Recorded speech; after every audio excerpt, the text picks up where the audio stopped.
봄을 준비하면서 치자나무도 안에 가지가 너무 촘촘해서 베어내고, 또 목양실 앞에 매실도 가지가 좀 많이 크고 해서 이렇게 잘라내었습니다. 근데 치자나무를 아주 빵빵하고 그렇거든요. 그래서 속을 잘라내는데 보니까 그 치자나무 그 가운데 우리 집 현관하고 불과 2m, 3m도 안 되는데 그 치자나무 가운데에 요만한 새집이 나왔어요. 한번 볼까요? 그래, 그 새집이 나왔는데요.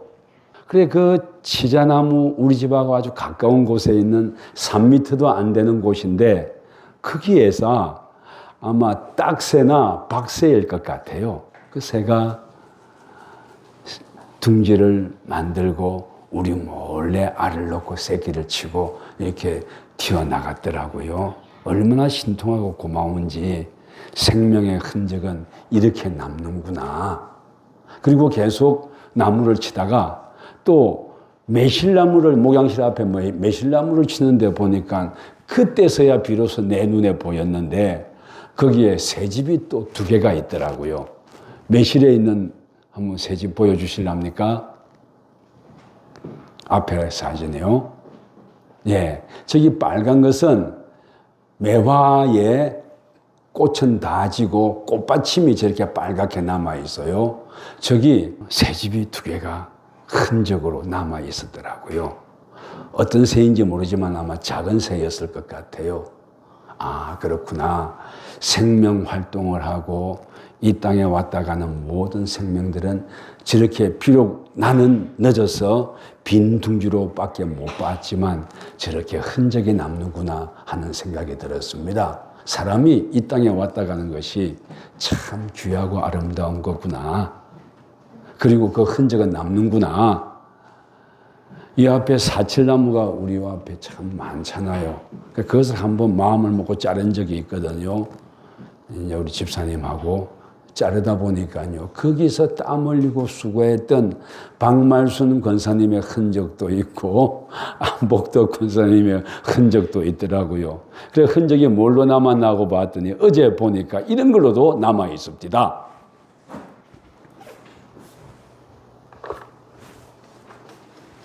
이게 뭔지 압니까? 이게 걸레입니다. 봉걸레. 근데 이 할머니 권사님이, 아흔이 훨씬 넘으신 할머니 권사님이 사달라고 하면 될 텐데 사달라는 말은 못하고 이 전기 테이프를 이렇게 줄줄이 감아가지고 그래 오래오래 썼더라고요. 아, 흔적이 또 이렇게 남는구나. 저는 또 이 선풍기를 볼 때마다 나만이 가지고 있는 서사가 있어요. 그 어떤 노 권사님이 자기가 여전히 젊은 줄 알고 올라가다가 한번 자빠진 적이 있는 그런 선풍기이기도 합니다. 그래서 사람은 살아가면서 저마다 서사를 남기고 흔적을 남기고 생명은 그렇구나. 그리고 그 생명이 참 귀하고 아름다워서 아무리 위축시키고 죽이려고 한다 할지라도 그 생명은 찬송하고 자기를 드러내는구나 하는 생각을 했습니다. 그러면서 이어서요, 오늘 주보를 한번 보아주시겠습니까? 우리들 이야기 봐주십시오. 교사님의 사진 한번 보십시오. 이게 방공호에 들어가 있는 사진입니다. 이스라엘, 이번에 이란전이 일어나가지고 방공호에 들어갔는데 그 방공호에 들어간 기쁨이가요, 사진을 찍는다고 하니까 머리 위로 포탄이 떨어지고 그럼에도 불구하고 뭐 하고 있습니까? 여러분들 지금 기쁨이가 하고 있는 거 다 한번 따라 해보십시오. 뭐 하고 있습니까? 그죠? 내 얼굴이 여기 있다 하고 있어요. 생명을 드러내고 있습니다. 그리고 저는 예배를 드리려면 늘 성도들이 오나 안 오나 하고 기다리는데요. 뭐 기다리는 마음이야 어쩔 수 없는 거 아닙니까? 오늘은 저 뒷자리에서 앉아서 찬양을 하고 예배를 드렸는데 성도님들이 오늘 날씨가 을씨년스럽다고 합니다. 이런 날씨를 을씨년스럽고 해서 성도들이 많이 오지 않은 것 같아요. 그래 조금 예배를 시작했는지 시작 전인지 그림자가 우리 출입문에 나타났어요. 흐릿하게 나타났는데 보니까 키 큰 그림자가 하나 나타나고 뒤에 작은 그림자가 뒤에 따라오더라고요. 봤더니 아이고 저 민준이가 엄마 따라온 거예요. 지금도 머리 위에 성경을 올리고 장난하고 있는데 생명이니까 그래 저렇게 기쁨이는 포성이 울리는 방공호에서도 이렇게 하고 생명의 있음을 얘기하고 또 연세 많은 요즘 우리말로 연식이 많아서 여러분들 연식이 많으면은요 자꾸 생책이 나고 흉터가 생기고 그래요. 연식이 많아서 돌아가시기도 하고 그럼에도 불구하고 사랑했던 흔적이 섬겼던 흔적이 남아있고 또 아기들은 어린아이들은 자기 생명을 방공호 속에서도 예배드리는 중에서도 저마다 자기의 생명을 나타내고 있구나 하는 그런 깨달음을 다시 한번 얻었습니다. 그러면서 그렇구나. 하나님께서도 우리의 삶의 흔적을 결단코 놓치지 아니하시고 따라오시겠구나 하는 이런 생각을 했습니다. 그러면서 사도 바울의 생각으로 뛰어갔어요.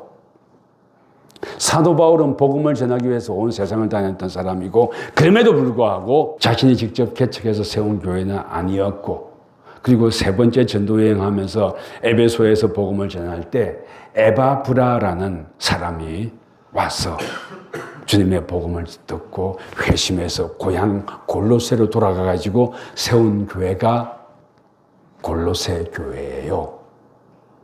그리고 그 세 번째 전도여행하면서 왔던 에바브라가 그가 참 말없이 잘 섬기면서 사도 바울이 로마의 감옥에 있을 때에도 찾아와가지고 복음에 관한 얘기를 나누고 또 사도 바울의 필요도 채워주고 그랬더랬습니다.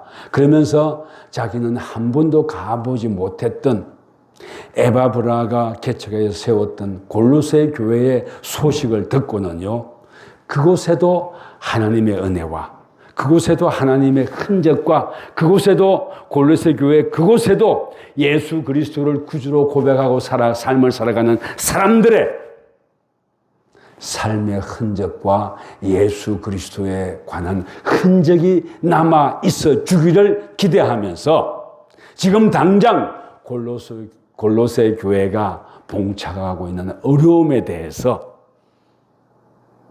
다시 예수 그리스도의 은혜의 복음은 이렇습니다. 그 복음을 따라 살아가는 삶은 이렇습니다. 그리고 악한 이단이나 이런 이들이 또는 잘못된 아주 세련된 신학적인 풍조가 들어와서 우리 교회와 성도를 힘들게 한다 할지라도 주님을 바라보고 살아가는 삶은 이렇습니다 하고 편지를 써 보냈더랬습니다. 그걸 두고 옥중서신이라고 하는데 편지를 써 보냈는데 거기에 편지의 이름이 골로새서였고 또 그 편지 중에 하나가 빌레몬서입니다. 이 골로새라는 곳은요, 이방인들이 로마 제국이 다시 세운 교회고 이 골로새가 역사가 한 50년쯤 된 그런 도시예요. 상업도시였고 그곳에 상업을 하면서 사람들이 많이 오고 가는 도시였고 그곳에는 유대인들이 있었다기보다 이방인들이 에바브로가 복음을 듣고 가서 복음을 전하고 세웠던 교회가 골로새 교회인데 이방인들이 많이 모여있는 그런 교회였습니다. 그리고 지금 편지 쓰는 이때가 서기한 60년 안팎인데 네로 황제가 예수 믿는 이들을 핍박하기 시작했던 그때였습니다. 그래서 믿음이 많이 흔들렸죠. 그러나 여러분들, 그리스도인들은 외부의 핍박 때문에 믿음이 흔들리지 않아요. 그게 복음의 힘입니다. 뭐 때문에 믿음이 흔들리냐? 내부적인 갈등 때문에. 주님을 바라보고 살아간다 함에도 불구하고 일구연을 하고 주님을 바라보고 살아간다 함에도 불구하고 좀 살다가 힘들면은 마음이 바뀌는 이런 것 때문에 또는 내부의 어떤 이단적인 이런 풍조 때문에 교회가 흔들리더라고요. 거기에 교회가 흔들리지 아니하고 복음으로 굳세게 서 있기를 바라는 마음에서 이 편지를 썼던 겁니다. 여기에 주된, 이 편지의 주된 내용은 뭐냐면요. 예수를 믿는, 저마다의 생업을 감당하고 직장을 다니고 있는 그리스도인들에게 쓴 편지예요. 이 골로새라면 여러분과 저 잘 아는데, 이 골로새 교회에 빌레몬이라는 훌륭한 영적인 지도자가 있었고, 그 빌레몬 아래 종으로 있었던 오네시모라는 사람이 골로새 교회에 있었더랬습니다. 자, 빌레몬과 오네시모라면 알죠? 빌레몬은 골로새 교회의 영적인 지도자로 훌륭한 지도자로 섬겼더랬고, 또 오네시모는 그의 종이었는데 아마 그 빌레몬의 돈을 한 움큼 움켜서 쥐고 도망갔겠죠. 도망갔던 종입니다. 근데 사도 바울은 이 빌레몬을 골로새 교회에 이 오네시모를 골로새 교회의 빌레몬에게 돌려보내면서 어떻게 종을 섬기고 돌볼 것인지, 또한 종은 어떻게 주인을 섬길 것인지, 이런 얘기를 쭉 알려주고 있었어요. 빌레몬서에. 빌레몬서뿐만이 아니라 이 골로새 교회에도 이 당시 기독교인들이 가지고 있는 삶의 질서나 세계를 보는 질서는 지금까지의 로마 제국이 가지고 있었던 질서하고 많이 다르단 말이에요. 종을 포갑하고 누르고 다른 나라를 지금 꼭 트럼프처럼 약탈 경제를 수행하는 것이 로마 제국이었거든요. 경제가 어려워지면 다른 곳에 침략해서 식민지 만들고 종으로 노예로 끌고 오고, 그걸 두고 약탈 경제라고 합니다. 그렇게 했더랬어요. 지금도 뭐 그런 약탈 경제는 여전히 있어요. 다른 나라를 침공해가지고 원유를 다 뺏어오고 또 경제적으로 고립시키고 자기만 막 가지고 오고 하는, 이걸 두고 약탈 경제라고 하는데, 뭐 그게 지금도 뭐 트럼프를 통해서 막 적나라하게 나타나고 있지 않습니까? 이런 삶의 정황 속에서 그리스도인들은 어떻게 주인을 섬기고 어떻게 종을 섬기고 돌볼 것인가? 또는 그리스도인들은 직장을 저마다 생업을 감당하고 있는데 그 속에서 어떻게 믿음을 지키고 살아갈 것인가? 이것을 가르쳐 준 것이 골로새서입니다.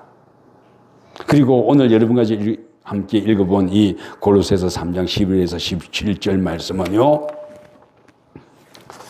우리가 비록 이 땅에 약탈 경제와 악한 영들이 또는 악한 세력들이 이렇게 막 바로하는 이 세상에서 예수 그리스도를 구주로 고백하고 하며 살아가는 그 사람들을 두고 새 사람이라고 하는데, 이 새 사람의 특징은 뭔가? 라는 얘기를 지금 골로새 교회에 알려주면서 골로새 교회가 어렵고 힘들다 할지라도 새 사람답게 예수 그리스도를 구주로 고백하며 살아가는 사람답게 살아가 주기를 부탁하는 것이 오늘 이 본문 말씀입니다. 11절에 보니까 뭐라고 합니까? 차별을 넘어 하나가 된다 그랬습니다. 차별 반대법, 그거 중요한 겁니다. 지금 한국 잘못된 극우 근본주의 기독교에서는 그 차별 반대법을 이상한 논리로 반대하고 있는데 그거 옳지 않아요. 차별은 반대해야 됩니다. 지금 1절에서 보니까, 11절에서 보니까 인종이나 계급이나 문화나 신분의 차이를 초월해서 하나가 되는 것이 차별을 넘어가는 삶이라고 얘기하는 겁니다. 인종차별, 우리나라도 인종차별 심해요. 유럽이나 백인들에 대해서는 존중하면서도 3세계나 흑인들에 대해서는 얼마나 차별하는지 모릅니다. 거기에는 헬라인이나 유대인이나 할레파나 무할레파나 야만인이나 스구디아인이나 종이나 자유인이 차별이 있을 수 없나니 어떤 핑계로도 차별해서 안 된다는 겁니다. 지금 대한민국의 교회들은요, 이상한 논리를 세워서 차별을 강화하는 쪽으로 나가고 있는데 그래서는 안 된다는 겁니다. 왜냐하면 그리스도는 만유, 세상의 모든 걸 다 품는 분이시기 때문이라는 거예요. 그래서 예수님 따라 품으라는 얘기를 합니다. 그리고 온유와 인내가 이 땅을 살아갈 때 온유와 인애가 필요합니다. 또한 이 땅을 살아갈 때 서로 연합하는 것이 필요합니다. 그리고 또한 평강이 다스리게 하는 것이 필요합니다. 이런 얘기를 합니다. 그래서 16절 읽어주시겠습니까? 그리스도의 말씀이 너희 속에 풍성히 거하여 모든 지혜로 피차 가르치며 권면하고 시와 찬송과 신령한 노래를 부르며 감사하는 마음으로 하나님을 찬양하고. 그리스도의 말씀이 너희 속에 풍성히 거하게 하라 그랬습니다. 그래서 지혜로 피차 가르치며 삐졌거나 시험 들었거나 이렇게 사람이라는 게 흔들리잖아요. 또 어떤 사람은 주기적으로 흔들리기도 해요. 그럴 때 또 그랬나 이렇게 하지 말고 품으며 서로 돌봐주라는 겁니다.